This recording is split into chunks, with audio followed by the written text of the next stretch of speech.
Only people who care about Jesus and are really born of God even worry about this stuff. Nobody who is in the world worries about doing something for others in secret. They think it's foolish. They think it's crazy. They think it's silly to turn the other cheek, to pray for those who persecute you, to love your enemies. All of the things that Jesus has been saying. You just look at it honestly, you say, I can't do this without God. I can't live this way without the Holy Spirit. That is the proof that you know God, because people who don't know God don't even think about it.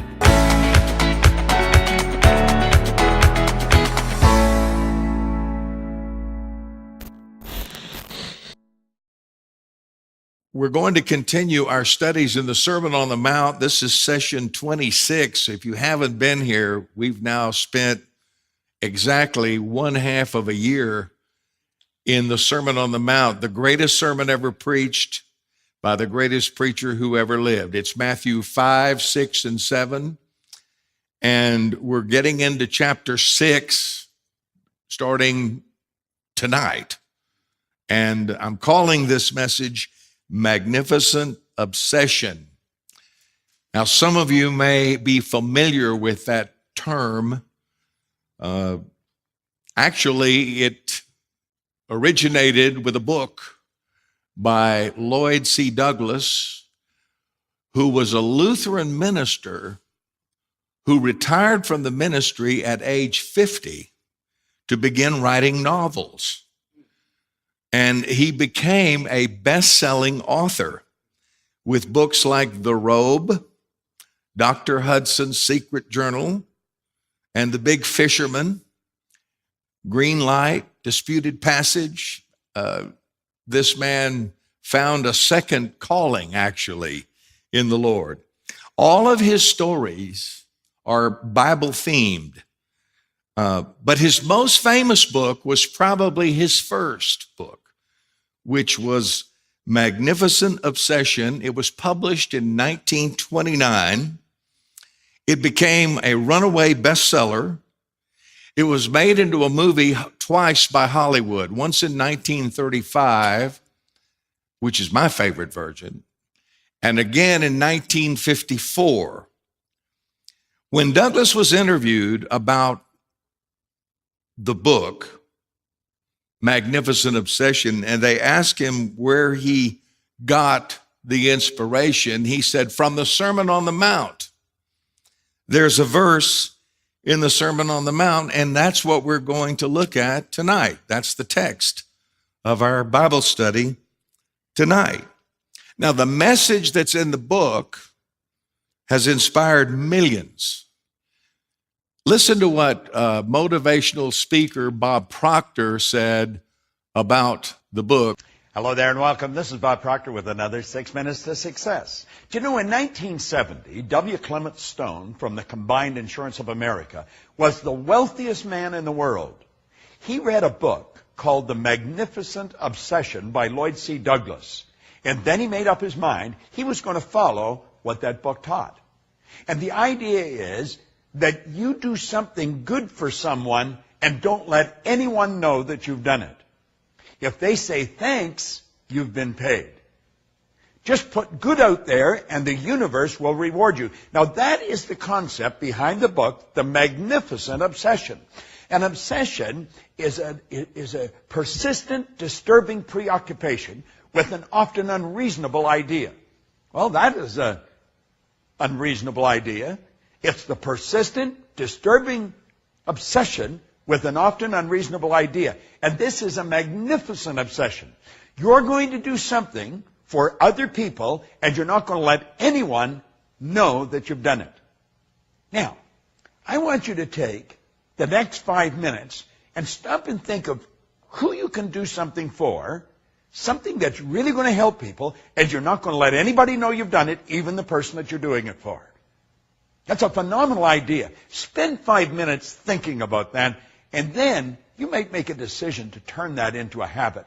It made W. Clement Stone the wealthiest man in the world, and it made Lloyd C. Douglas a best-selling author. It's Bob Proctor. Thank you. The secret he's talking about and comes in the story of the book. It's about our hero David Merrick, a spoiled, wealthy young man living a totally self-centered life. After having too much to drink, he causes a boating accident in his speedboat in which an elderly doctor is killed. Now, the good Dr. Phillips dies because they only have one set of medical equipment to minister to the wounded. And so they save David Merrick's life, and the doctor dies. This tragedy plunges the young man into a season of soul searching as to why he was spared while the good doctor perished. And he wonders how he can make amends, especially to the doctor's widow, whom he is secretly in love with. The secret is revealed to Merrick while he's searching in this little clip from the film, the 1954 version. So take a look at what he learns. Well, he showed me how to establish contact with the source of infinite power. That sounds fine. What does it mean? Well, let me put it this way. This lamp isn't working now. It's cold, it's dark, all the parts are there. It's a perfect light, but... It's just not turned on. Right. But if I turn the switch and establish contact, the bulb will draw power from the powerhouse down at the dam, and it'll do what it was meant to do, which is to make light. All right, so you're saying that people have, well, a sort of powerhouse, too. Right. And when you establish contact with that, you can do what you're meant to do. You can fulfill your destiny. I can turn on a light. I don't think that's your destiny.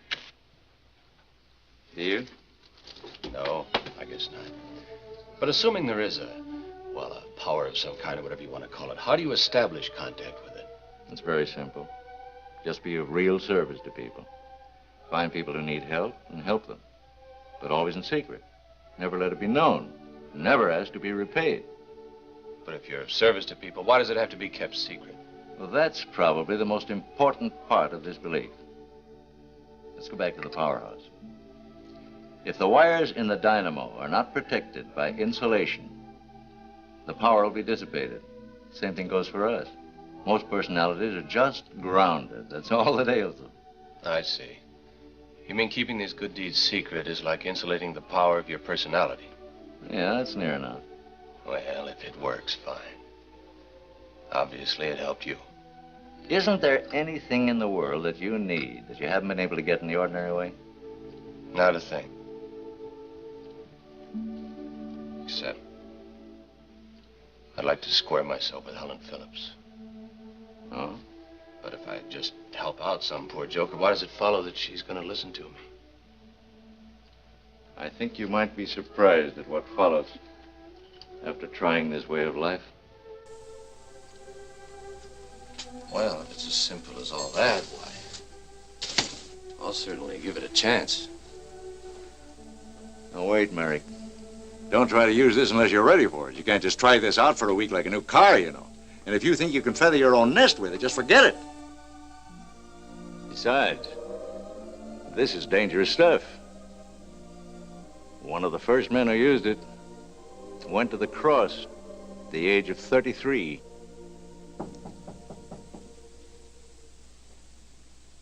Excuse me. What he's referring to is the first verse of chapter 6 of the Sermon on the Mount, where Jesus says, "Beware of practicing your righteousness before men to be noticed by them. Otherwise, you have no reward with your Father who is in heaven." This was a warning label for the Christian life that we've been studying. It's not only do the right thing, but do the right thing for the right reason. As we launch into chapter 6 of this amazing sermon, it begins with this warning. You know, we all think of the Christian life as doing good things. But here the Lord warns us to be sure we're doing the good things for the right reason. And he uses 3 areas of religion to give an example. He uses giving, he uses prayer, and he uses fasting. Let's go ahead and read the text because it preaches itself, really. He says, remember, don't do your good stuff to be seen by men, or you don't have a reward from your Father in heaven. All you'll get is the reward men will give you. When you give your alms, don't sound a trumpet before you as the hypocrites do in the synagogues and in the streets, that they may be honored by men. Truly I say to you, they have their reward in full.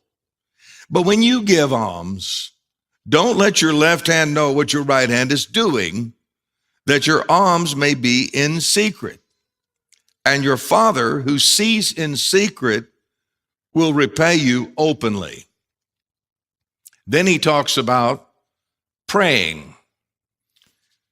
Verse 5, and when you pray, be not as the hypocrites, for they love to stand and pray in the synagogues and on the street corners, in order to be seen by men. Truly I say to you, they have their reward in full. But you, when you pray, go into your inner room, and when you have shut your door, pray to your Father who is in secret, and your Father who sees in secret will repay you. Then he goes to fasting, another religious activity. And when you fast, don't put on a gloomy face as the hypocrites do, for they neglect their appearance in order to be seen fasting by men. Truly I say to you, they have their reward in full. But you, when you fast, anoint your head and wash your face, so that you may not be seen as fasting by men, but by your Father who is in secret.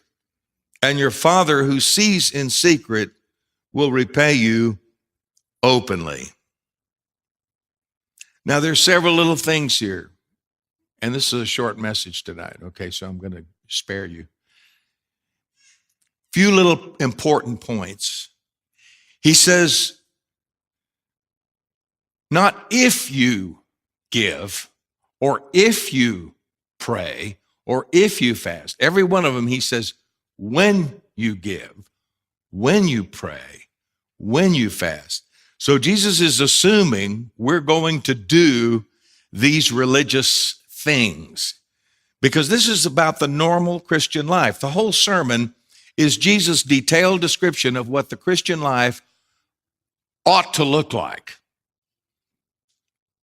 And so he's saying in this passage, when you do these good things, giving, praying, fasting, he assumes we'll do them. But the second thing is, when you do them, don't do any of it to be seen by men. Now, I could multiply examples, and I'm guilty. When I'm honest with myself, I have done things that there was a motive.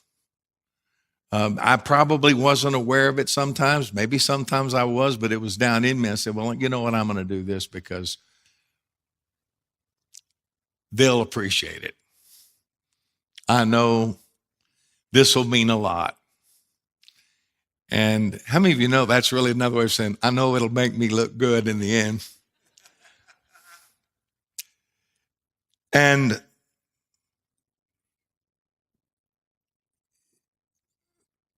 I have to say, this is human nature. This is the way that we're all wired. Actually, one of the ways we know that we're not walking in this is if we do something nice and they don't seem to appreciate it.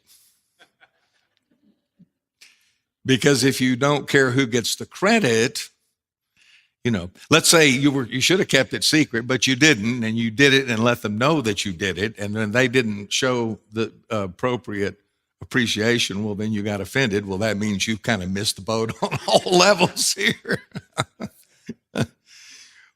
But, here again, if you've been with us for these studies, when you honestly look at this Sermon on the Mount, you realize how different the Christian is from the rest of the world. A born-again person does good things for others to win approval from God. A worldly person will often do good things for others, but they do it to win approval from men. If I do good things for others so they'll think or speak well of me or approve of me, I'm really doing it for myself. Dr. Lloyd Jones, our hero, in his book, Studies from the Sermon on the Mount, says, quote, "This is where the insidious character of sin is seen. What appears to be so selfless may be just a very subtle form of selfishness. According to the Lord, it comes to this: man by nature desires the praise of man more than the praise of God."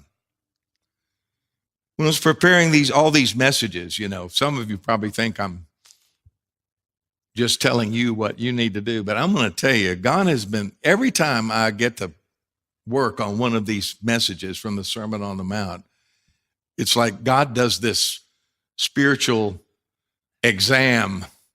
I mean, he starts probing around and, in my life, and he begins to question, make me ask questions about my own Christian life. So I want you to know I'm not here to present something in any kind of a spirit that I've mastered these things. That's what I love about this teaching. It keeps me so aware. How many of you remember what I said was the most important verse in the Sermon on the Mount? Now, it's got the Lord's Prayer, the Golden Rule, the Beatitudes. There's all this great stuff in the Sermon on the Mount. Well, how many of you remember what I said the most important verse was in the Sermon on the Mount? That's it. It's the first verse. Remember when I taught on the first verse 6 months ago? The first verse in the Sermon on the Mount, the starting point, the foundation: "Blessed are the poor in spirit, for theirs is the kingdom of heaven." The reason I can say that with confidence is because when you really look at the Sermon on the Mount and all the stuff that Jesus says the normal Christian life looks like, and then you begin to realize how far short that you fall from being perfect as your Father in heaven is perfect, which was verse 48 of chapter 5, it keeps you poor in spirit. Only people who care about Jesus and are really born of God even worry about this stuff. Nobody who is in the world worries about doing something for others in secret. They think it's foolish. They think it's crazy. They think it's silly to turn the other cheek, to pray for those who persecute you, to love your enemies. All of the things that Jesus has been saying. You just look at it honestly, you say, I can't do this without God. I can't live this way without the Holy Spirit. That is the proof that you know God, because people who don't know God don't even think about it. People who don't know God are rich in spirit. They feel like, well, I'll just do as good as I can. And, if I do all my best, God will let me in. But that's not what Jesus teaches here in the Sermon on the Mount. Basically, and Elizabeth will do this to me sometimes. We'll be in conversation and I'll say I did something for someone and she'll look over and say, well, you just got your reward. You just got your reward. I mean, I've heard that so many times. I try not to do that, but when I do it, I have a little monitor who is right there, to say, well, you just got your reward.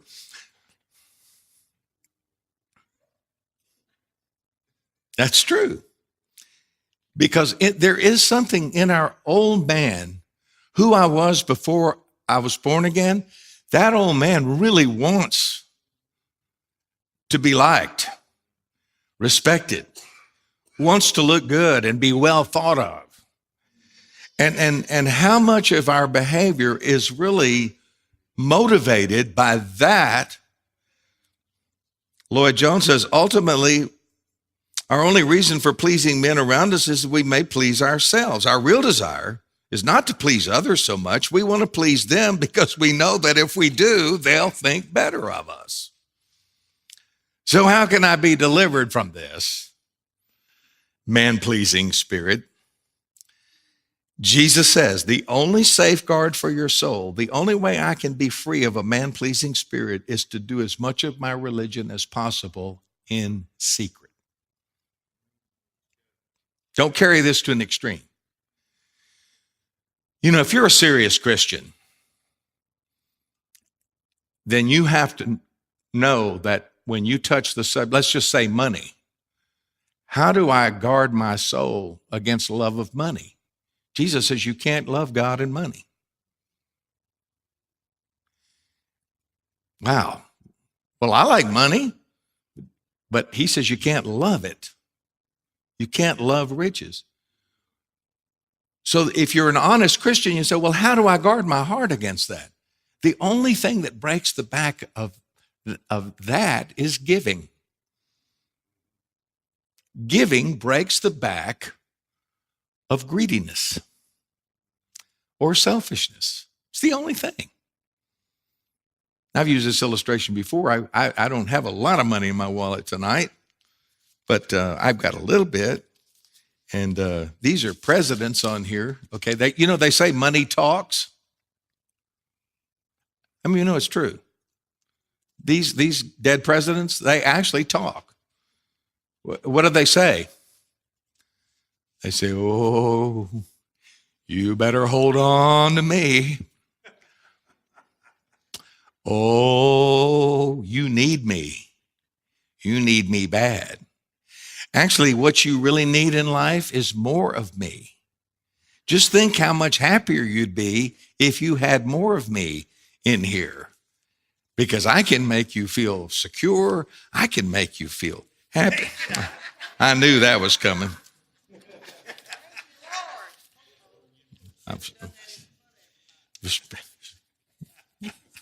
I've spent my whole life opening my wallet. Jesus, what does Jesus say? Do you know the only thing he said was godlike in its contention for the first place in your life was money?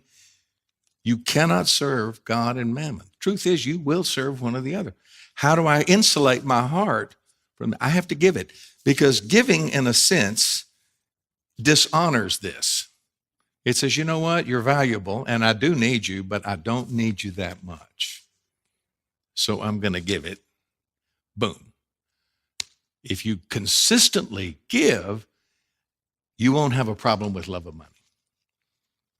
And when it comes to this snare, the way that you and I guard our hearts against seeking the approval of men is if we keep it secret. When I give, whenever possible, I keep it secret. When I pray, I don't do it to be heard or admired by men. I go in my prayer closet and do it to God. When I fast, I don't announce that I'm fasting. I mean, and again, don't be paranoid. I don't have anybody in mind here, but you know, sometimes people will say, well, I'm on a 40-day fast. Well, knock yourself out. You just got your reward. Because when you tell somebody you're on a 40-day fast, tell me that's not trying to impress somebody. You say, well, that's not what I mean. Okay, I accept that. But is it? My, it's quiet. Now, I don't think there's anything wrong with you not eating and saying, well, I'm fasting today. But listen, this is so subtle. That's the thing I'm saying. We all do it. It's human nature. And sometimes I don't think we're aware. Jesus wants us aware of what's going on. What are we trying to do here? Well, I thought this would go over bigger than this. The motivation for the magnificent obsession is that when I do it in secret, I'm trusting God to give me a reward rather than men to give me a reward. And the reward sometimes is just a thank you. We do it. We just want someone to thank us and appreciate that. But if we do it in secret, it guards our heart, and we just say, Lord, you see it. You see it.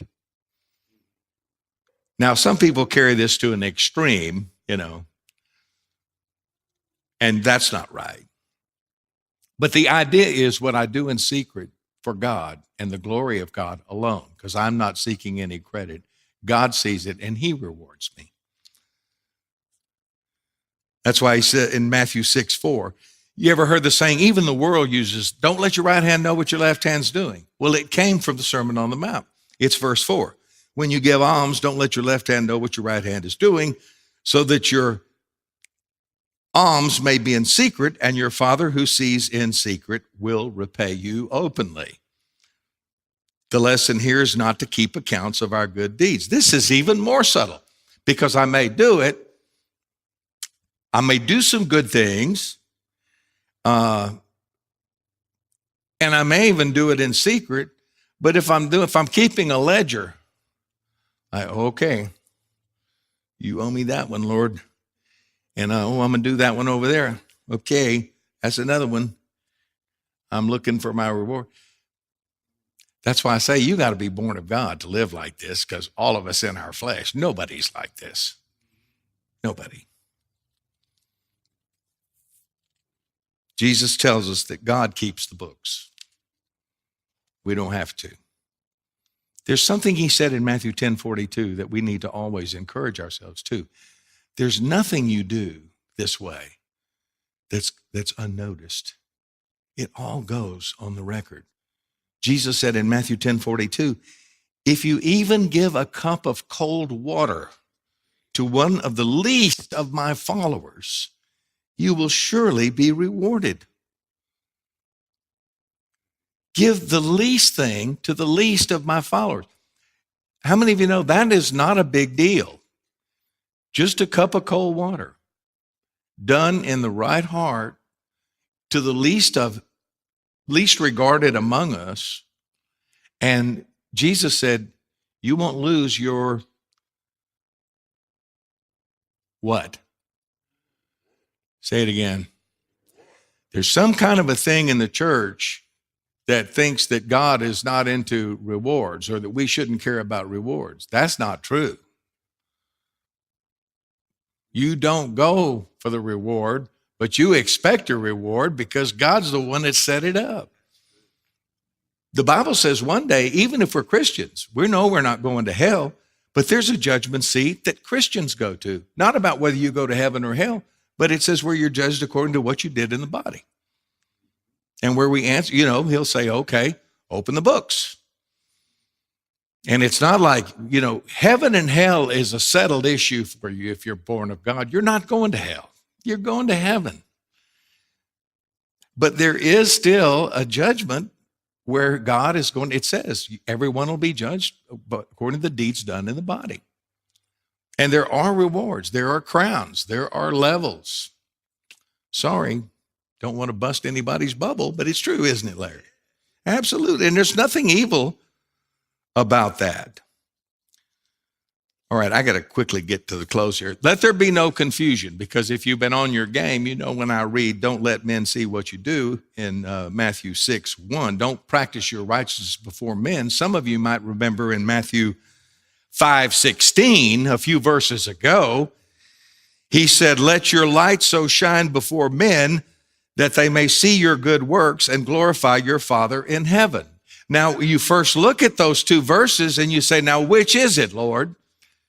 Back in Matthew 5, you said, let your light shine before men so men will see your good works. And here in Matthew 6, you say, do your good works in secret, not to be seen of men. Which is it? Beloved, there's no conflict here.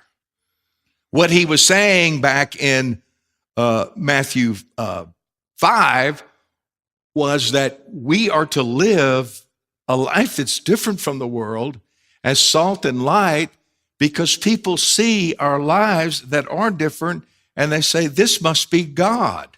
So the glory goes to God. Here in Matthew 6, he's saying, don't go out and do nice things just to get approval of men. It's two totally different things, but sometimes people get those confused. Lloyd Jones says, the Christian is to live in such a way that men looking at him, seeing the quality of his life, will glorify God. He must always remember at the same time that he's not to do things in order that he may attract attention to himself, not desire to be seen of men. He is never to be self-conscious. Clearly, the balance is delicate. C.S. Lewis said something I thought was really good. He said, don't shine so others can see you. Shine so that through you, others can see God. There was another movie that came out of this principle called Pay It Forward. I've never seen the movie, but I know what it was about. And I've had people tell me it's a pretty good movie. I can't recommend it because I haven't seen it. But the theme of that movie, and now it's a culture thing. People say pay it forward, and a lot of times people know what you're talking about. That's kind of a new thing. But it's by the same, it says when someone does you a big favor, don't pay it back, pay it forward. 2 times in the last month, I have had people anonymously pay my bill at a restaurant. I was with Pastor Greg last week for breakfast, and it was my turn to treat Pastor Greg of Oak Hill Assembly. Because we fellowship and we have breakfast and we take turns. I'll buy, it's my turn. My turn. So when the girl brought the check, she said, somebody's already paid for yours. I looked around, I said, woohoo. No, they didn't want to know. Yours is taken care of. So I said, well, why didn't he take care of both of them? No, I didn't. Well, how many of you know if I don't know who it is, I can't go thank them. I can't show them any love. I can't do any. But you know what? They know a secret. They would rather have God say, well done, than have Pastor Ray say, thank you. I think that's a wise choice. Don't you? And finally, the magnificent obsession here is just another proof of death to self. Nothing is more natural to us than to want to be at the center, to want to be approved, want to be admired. People say, wow, he's spiritual. Man, look how spiritual.